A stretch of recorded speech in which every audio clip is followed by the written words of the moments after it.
अस्सलाम वालेकुम। मैं हूं आपका दोस्त सैयद हसन रज़ा Gilani, advocate high court.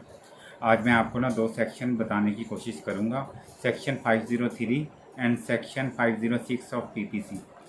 Section 503 हमें ये बताता है कि जब कोई बंदा किसी दूसरे शख्स को धमकी देता है या धमकी में इस बात करता है कि मैं तुम्हारा बाजू तोड़ दूंगा या मैं तुम्हारी आंख निकाल दूंगा या मैं तुम्हारी टांगें तोड़ दूंगा, इस तरह की धमकियां देता है तो इसे क्रिमिनल इंटिमिडेशन कहते हैं।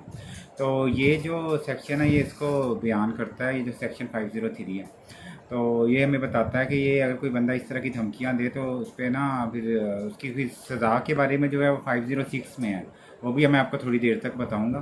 तो सेक्शन 503 यही बताता है कि जैसे इसमें ये बताता है कि जैसे कोई बंदा किसी को कहे कि मैं तुम्हारा हाथ तोड़ दूंगा या आँख तोड़ दूंगा, इस तरह की धमकी दे, या फिर ये धमकी दे कि मैं तुम्हारी प्रॉपर्टी को आग लगा दूंगा, ये धमकी दे, या फिर कहे कि मैं तुम्हारे किसी रिश्तेदार को बदनाम कर दूंगा या मैं तुम्हारी बीवी को बदनाम कर दूंगा या मैं तुम्हारे वालिद साहब को बदनाम कर दूंगा, इस तरह के मामला को भी धमकी कहती हैं और इसी सेक्शन के तहत ही आती हैं।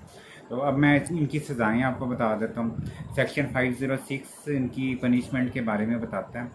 तो इसकी सज़ा 2 साल है, 2 साल कैद है और उसके साथ फ़ाइन भी है, या दोनों हो सकते हैं या सिर्फ 2 साल कैद।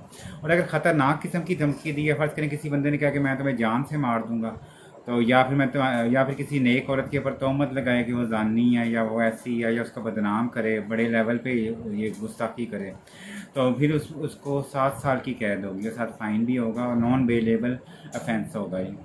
तो आप ये सारी बातें नोट रखें और अल्लाह पाक आप पे करम करे। मैं एक नए सेक्शन के साथ फिर हाज़िर हूँगा। मुझे दुआओं में याद रखिएगा। अस्सलाम वालेकुम।